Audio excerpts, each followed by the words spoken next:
Someone once asked me, why did I change so much after the heartbreak? And the truth is, most of us change when we're hurt because we had to adapt to the manipulation, to the lies, to the pretending. We learn to survive and push through, not heal and grow. And when it's all said and done, you stop recognizing yourself as human.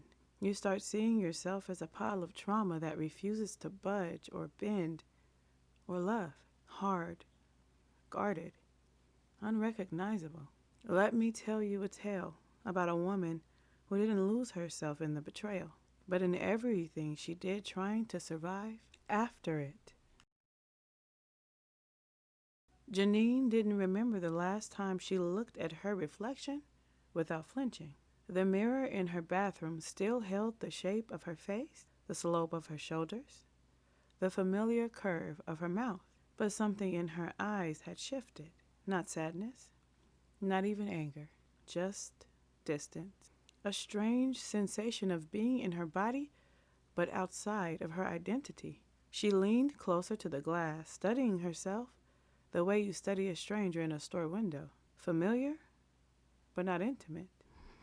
A tear escaped her eyes as she forced herself to digest the distant figure that looked a lot like her, but didn't feel like her anymore. I don't even recognize you, she whispered. It had been weeks since she discovered his secret life, written out like a script in his text messages. He refused to admit any of it, called her crazy, insecure, blamed her curiosity instead of his callousness. She was doing good to everyone else, still showed up to work and killed it on the sales floor, ran errands for her mom and dad, and her bills remained paid on time. Sometimes she even overpaid. A functioning heartbreak addict.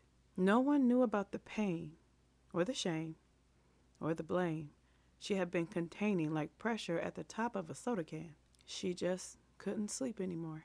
In times like this, at night, she found herself in the mirror, examining the broken but somehow still whole woman that stood in front of her.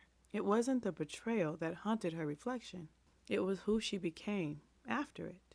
There were nights she still expected to see his shadow behind her. Nights her phone felt heavier than it should. Nights she wore confidence like armor and loneliness like perfume. The mirror had seen all of it.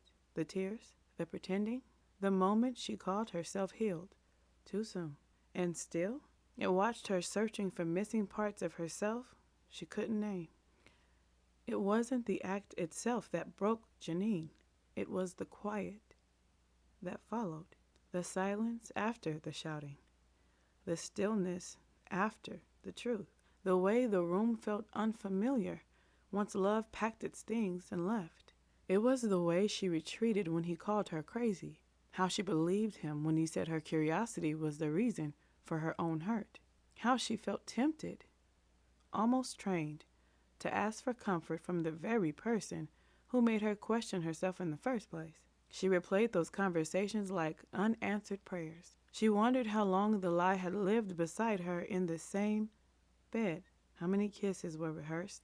How many apologies had already been written before she ever even needed them? And then there was the part that stung like salt on a fresh wound. He played in her head like a kid in a sandbox, building, destroying, reshaping her sense of worth, and she let him. Until he packed up his things and left her for his new lover, one he claimed was prettier, more submissive, more deserving of his love. Janine tried to push the thoughts to the back of her mind like she'd seen so many women in her family do after betrayal. The women who smiled through decay, who kept cooking dinner during heartbreak, who stayed present while dying inside. She told herself she could do the same. That silence was strength and denial was dignity. But heartbreak is patient. It waits until the house is empty, until the friends stop checking in, until the distraction fades, until the mascara is washed off and the lights are off and the room gets loud again. And then it whispers, now what? Janine didn't know the answer, so she filled the space with conversations she didn't care about, with arms that didn't know her, with laughter that ended too fast and left an echo that sounded like regret. There were nights she lay beside someone new, staring at the ceiling, wondering if healing was supposed to feel this hollow, or or if she was just following the blueprint of women who survived by pretending. She told herself she was moving on, and she was moving, but the motion was in the opposite direction of herself, just long enough to escape the pain. And it usually did feel good for a while. The attention, the novelty, the temporary numbness. But when the noise faded and the night slowed down, she was left alone with her thoughts. She knew the truth. What she was really doing was avoiding the woman in the mirror. Janine learned how to be wanted again. Not loved.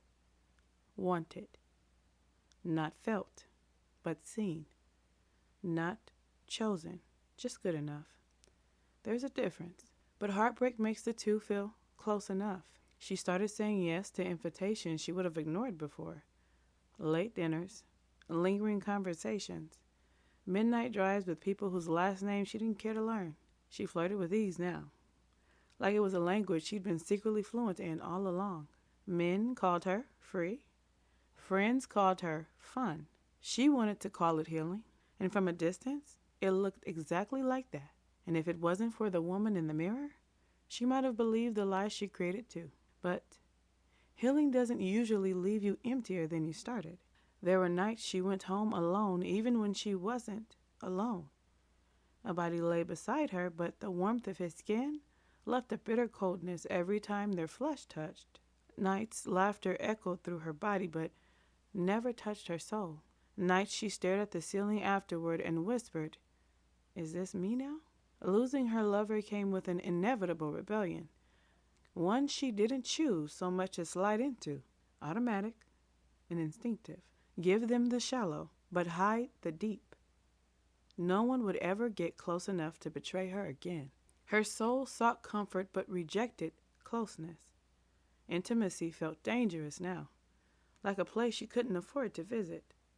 She stopped asking for consistency, stopped expecting effort, stopped believing tenderness was something she was supposed to receive without earning.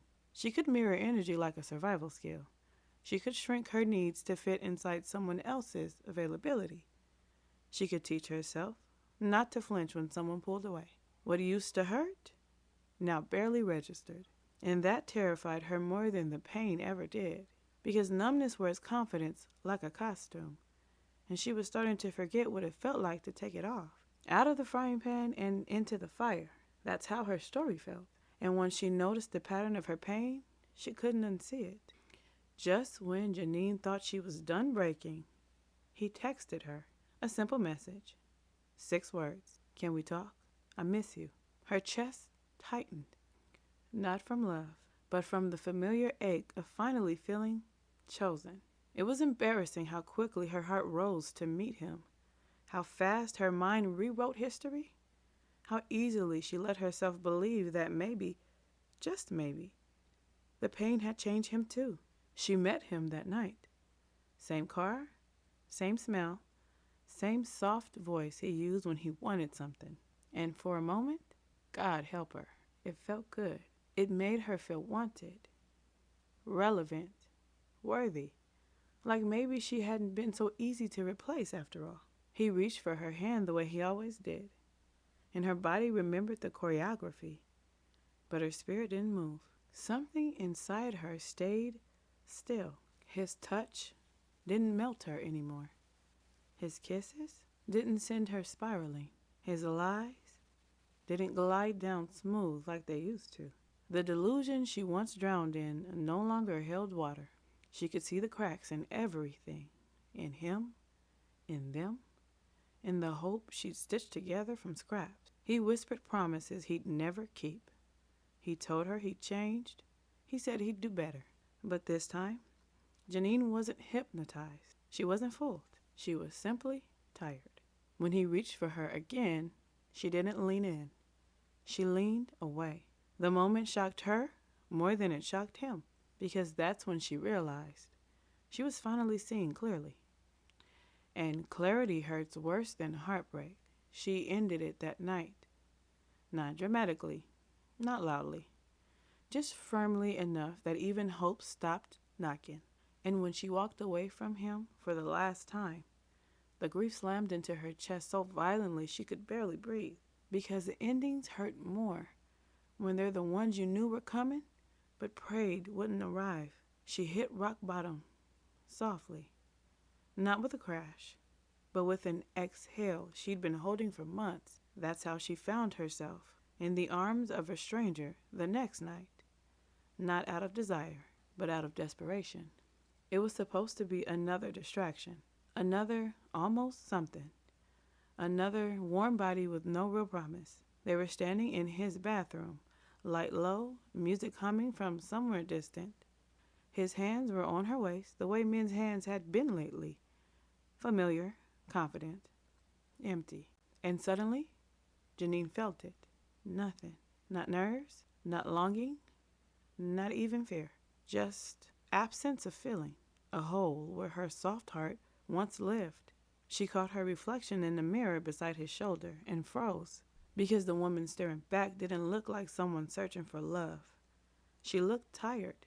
Tired in her eyes, tired in the way she leaned into touch without leaning into herself, tired in the way she tolerated instead of chose. She smiled out of habit. The woman in the mirror did not smile back.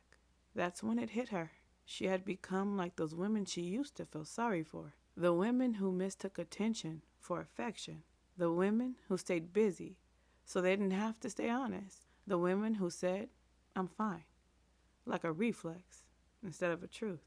Janine gently stepped away. The room felt quieter than it should have, and for the first time since the betrayal, she missed herself. Healing didn't arrive like a revelation. It came like exhaustion. The kind that settles so deep you stop running because your soul physically cannot sprint another inch.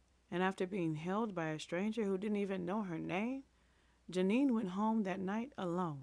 Not in defeat, in decision. She felt the ache deepen with her resistance. It had gotten so heavy that it seeped into everything. Friendships, work, even the small pleasures she used to escape into. She had to move, but this time toward herself instead of away.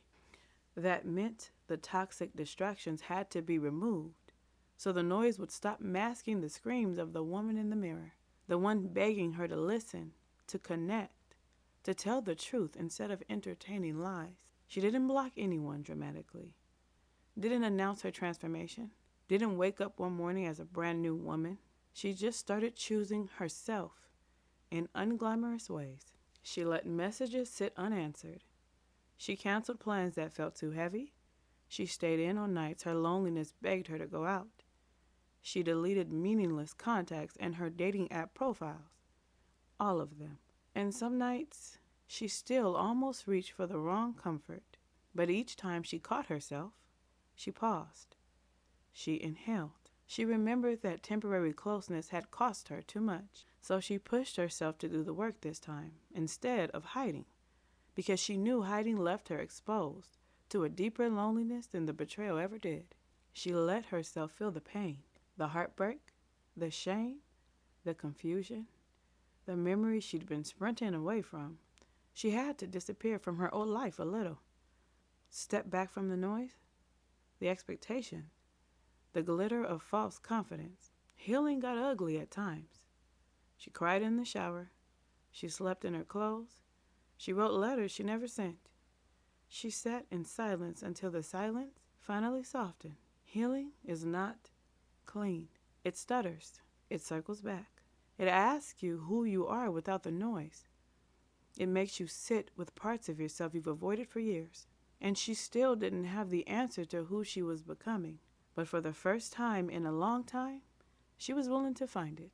One evening, weeks later, she stood in front of the mirror again. Same bathroom, same light, same woman. But this time, her eyes looked awake, not healed, not whole, just honest, connected, present, human again. She felt one with herself, the way she once did before the betrayal rearranged her soul. Janine touched the glass softly. "I see you," she whispered, offering a small, soft smile of hope. And for the first time in a long time, the woman in the mirror smiled back. Making choices from a place of pain will have you not recognizing your own reflection. Healing begins the moment you decide to stop running from the woman in the mirror.